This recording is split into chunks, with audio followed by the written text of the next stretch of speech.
یہ ان دنوں کی بات ہے جب میں بمبئی میں تھا۔ وہاں ایک سیٹ ایسا بھی تھا جو اس وسیع اور عریض شہر کے تقریباً سبھی حلقوں میں خاصا معروف تھا۔ اس کے کاروباری سلسلے بہت پھیلے ہوئے تھے اور دولت کا بھی کوئی اندازہ نہ تھا۔ قسمت کا کچھ ایسا چکر تھا کہ جس کام میں ہاتھ ڈالتا منافع بخش ہی ہوتا۔ وہ بظاہر مخیر بھی بہت تھا، یتیموں بیواؤں کی بہت مدد کرتا اور اکثر کو ماہوار وظائف بھی دیتا۔ اس کے علاوہ حکومت کے بعض خیراتی کاموں میں بھی بڑھ چڑھ کر حصہ لیتا۔ ایک دن یہ سیٹ فوت ہو گیا۔ لوگوں کو بہت رنج ہوا اور جب جنازہ اٹھا تو ایک مخلوق ہمراہ تھی۔ میں بھی اس ہجوم میں شامل تھا اور سوچ رہا تھا کہ سیٹھ کتنا خوش نصیب ہے کہ اس کے جنازے میں اتنے زیادہ لوگ شامل ہیں۔ ایک وہ ہے کہ مرتے ہیں تو ان کا جنازہ اٹھانے والا کوئی نہیں ہوتا۔ میں انہی سوچوں میں گم تھا کہ ایک حسین و جمیل شخص جو گہرے رنگ کا لباس زیب تن کیے تھا اچانک کہیں سے نمودار ہو کر جنازے میں شریک ہوا۔ اس اجنبی شخص کا قد سب سے نکلتا ہوا تھا اور اس نے جنازے میں شمولیت کے ساتھ ہی اپنی اوبقا سے آسمان سر پر اٹھا لیا اور سبھی کی نظریں دفتن اس کی طرف اٹھ گئیں۔ وہ اس سے بے نیاز بے تحاشا روئے چلا جا رہا تھا۔ لوگ حیران تھے کہ یہ شخص کون ہو سکتا ہے۔ اس جمع غفیر میں کوئی فرد بھی اسے جانتا نہ تھا، تاہم اس کے گریہ و بقا سے ہم یہ اندازہ لگا رہے تھے کہ یقیناً یہ کوئی سیٹھ کا قریبی رشتہ دار ہے جو کہیں دور پار سے آیا ہے، اور اگر رشتہ دار نہیں تو پھر سیٹھ کا اس سے سلوک یقیناً انتہائی فیاضانہ رہا ہوگا۔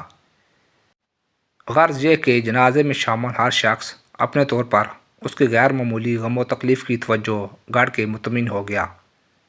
وہ حسین و جمیل اجنبی اس انداز سے بقا کیے چلا جا رہا تھا کہ دیکھنے اور سننے والوں کے کلیجے شک ہو رہے تھے اور آنکھیں تر۔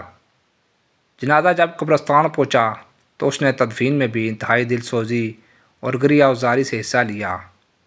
تدفین سے جب فراغت پائی جا چکی تو اس اجنبی نے اچانک شور مچانا شروع کر دیا کہ سیٹھ کو سپرد خاک کرتے وقت میری 10,000 کی رقم قبر ہی میں رہ گئی ہے، اسے نکالا جائے۔ اس زمانے میں 10,000 کی رقم 10 لاکھ سے کم نہ تھی، مگر پھر بھی لوگ متذبذب تھے کہ رقم نکالنے کے لیے قبر کھولی جائے یا نہ کھولی جائے، کیونکہ بہت ممکن تھا کہ رقم کہیں اور گری ہو اور اسے اب پتہ چلا ہو۔ چنانچہ جب لوگوں نے اس سے اس خدشے اور امکان کا اظہار کیا تو اس نے کہا کہ مجھے پورا یقین ہے کہ رقم قبر ہی میں گری ہے، کیونکہ جنازہ پڑھتے وقت وہ میری جیب میں تھی۔ ویسے بھی قبر ابھی ابھی تو بنی ہے، اسے دوبارہ کھولنے میں حرج ہی کیا ہے۔ کوئی معمولی رقم کا معاملہ تو ہے نہیں کہ اس کے لیے تگ و دو ہی نہ کی جائے۔ اس کی اس بات پر کچھ اور لوگ بھی اس کے ہم نوا بن گئے اور پھر قبر کھول کر رقم نکالنے کا فیصلہ ہو گیا۔ قبر کھولی جانے لگی۔ میں قبر کے بالکل کنارے پر کھڑا تھا اور بہت انہماک سے یہ پوری کارروائی دیکھ رہا تھا اور اس کام میں تھوڑا بہت ہاتھ بھی بٹا رہا تھا۔ ابھی آدھی سے بھی تھوڑی ہی قبر کھولی جا سکی ہوگی کہ اچانک ایک بہت بڑا شعلہ لپکا، جس پر قبر کھولنے والے چیخیں مارتے ہوئے پیچھے کو دوڑے اور کچھ دور جا کر بے ہوش ہو کر گر پڑے۔ بعض افراد نے دل مضبوط کر کے قبر کے اندر جھانکا، لیکن وہ بھی چیخیں مارتے ہوئے الٹے پاؤں واپس بھاگے اور ان میں سے کچھ حواس کھو بیٹھے۔ کیسے بتاؤں قبر کے اندر کا منظر کیا تھا؟ آج بھی مدتیں گزر جانے کے بعد اس منظر کا تصور کرتا ہوں تو روح فنا ہو جاتی ہے اور سکون غارت ہونے لگتا ہے۔ جس وقت قبر کھولنے والے چیخ مار کر پیچھے کو دوڑے، میں اس وقت قریب ہی کھڑا تھا اور چونکہ خاصا نڈر واقع ہوا تھا، اس لیے حیرت اور تجسس کے ملے جلے جذبات کے ساتھ میں نے قبر کے اندر جھانکا۔ اف وہ منظر! اللہ کسی دشمن کو بھی یہ منظر نہ دکھائے۔ وہی سیٹھ جس کی موت پر میں ابھی ابھی رشک کر رہا تھا اور جسے قبر میں ہم نے ابھی ابھی قبلہ رخ لٹایا تھا، اب اس کا حال یہ تھا کہ اس کے اوپر کا دھڑ اوپر کو اٹھا ہوا تھا اور ایک خوفناک اژدھا اس کی ٹانگوں پر بیٹھا، اس کی زبان کو جو پہلے ہی باہر نکلی ہوئی تھی منہ سے پکڑے مزید باہر کی طرف کھینچ رہا تھا، اور ایسا کرتے ہوئے کبھی کبھی پھنکارتا تو اس کے منہ سے شعلے سے نکلتے جن کی زد میں آنے سے سیٹھ کا منہ کالا دھواں ہو رہا تھا۔ ہائے! وہی منہ، وہی چہرہ جس پر کبھی سرخی و صباحت کے ڈیرے رہتے تھے، آج وہ اتنا ڈراؤنا اور بھیانک تھا کہ دیکھنے کی تاب نہ تھی۔ اور پھر اسی پر بس نہیں، قبر میں نہ جانے کہاں سے تھوڑی تھوڑی دیر بعد ایک شعلہ سا لپکتا اور سیٹھ کے تمام وجود کو اپنی لپیٹ میں لے لیتا۔ سوچتا ہوں کہ جب یہ منظر دیکھنے والوں کے حواس گم ہو رہے تھے تو جس پر یہ سب کچھ بیت رہی تھی اس کا حال کیا ہوگا۔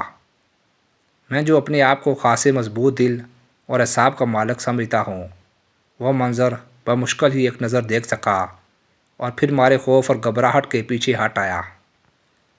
قبرستان میں موجود دیگر افراد کی حالت بھی مجھ سے کچھ مختلف نہ تھی، بلکہ اور زیادہ بدتر تھی۔ سب پر ایک عجیب ناقابل بیان خوف طاری تھا اور کسی کی بھی سمجھ میں نہ آ سکا تھا کہ اب کیا کیا جائے۔ کیا قبر کو یوں ہی کھلا چھوڑ کر گھر والوں کی راہ لی جائے یا جیسے بھی ہو اسے بند کیا جائے۔ چند دلیر جوانوں نے جب شعلہ لپکنا بند ہو گیا تھا، قبر پر جلدی سے کچھ تختے رکھ کر مٹی ڈال دی، مگر سب ایک دوسرے کی طرف پھٹی پھٹی آنکھوں سے یوں دیکھ رہے تھے جیسے پوچھ رہے ہوں کہ سیٹھ کے ساتھ قبر میں جو بیت رہی ہے وہ اس کے کن گناہوں کی سزا ہو سکتی ہے۔ میرا اپنا یہ حال ہوا کہ کئی دن تک بول سکا نہ سو سکا نہ کچھ کھا پی سکا۔ ایک بزرگ نے پانی دم کر کے پینے کو دیا تو کہیں ہوش ٹھکانے آئے۔ میرے علاوہ ہر اس شخص کا یہی حال ہوا جس نے عذاب قبر کا یہ خوفناک منظر اپنی آنکھوں سے دیکھا تھا۔